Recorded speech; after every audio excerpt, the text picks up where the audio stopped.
Je hoort weer een die op zee, jongens. Hè? Pas op jezelf. De oude hebben we al.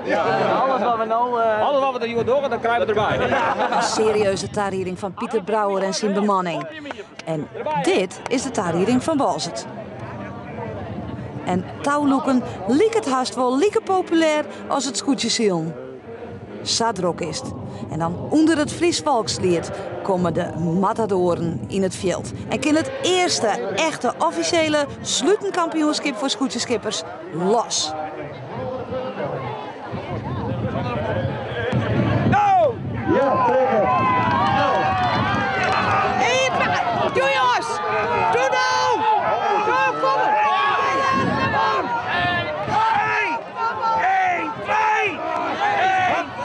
Hop, hey, hop, hey, hop, hey, hop, hey, hop, hey, hop, hey, hop, hey, hop, hey, hop, hey, draaien, 1, 2, draaien, 1, 2, draaien, nog een keer, kom op, loop nog,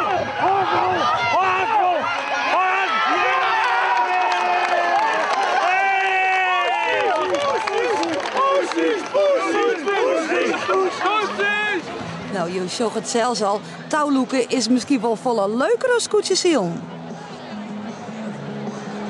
Nee, dat is net weer.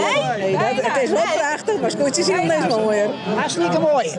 Je vindt dit wel mooi, hè? Ja, schitterend. Prachtig mooi. Ja. En dat hele scootjesiel touwloeken is wel leuker. Dit is weer wat oors, hè? Ja. Ja, harde zaak. Ja, mensen hebben we op. En Pieter Brouwer, hij zet zijn team op scherp.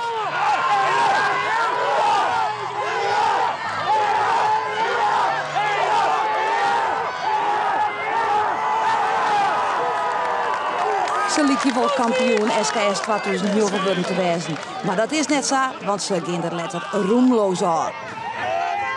Nee, dan de winners. kom op! Ja! Doe terug in! Doe uit! Onder leiding van een bezielende coach gaat Ljouwert streekrecht aan op de finale. Kom op, Stef! Kom op! Kom op, Willem! En daarin treffen ze Grauw. En het wordt een spannende finale.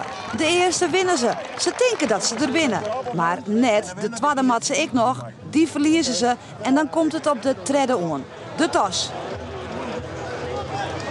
Ja, kom. Dit wie bent. Ljouwert krijgt de goede kant. Maar, doch dat vertuten? Dat is de vraag. Ze loeken en ze squorren, maar ze redden het net op zijn Grauw. Dus Grauw is de eerste officiële kampioen touwloeken SKS 2009.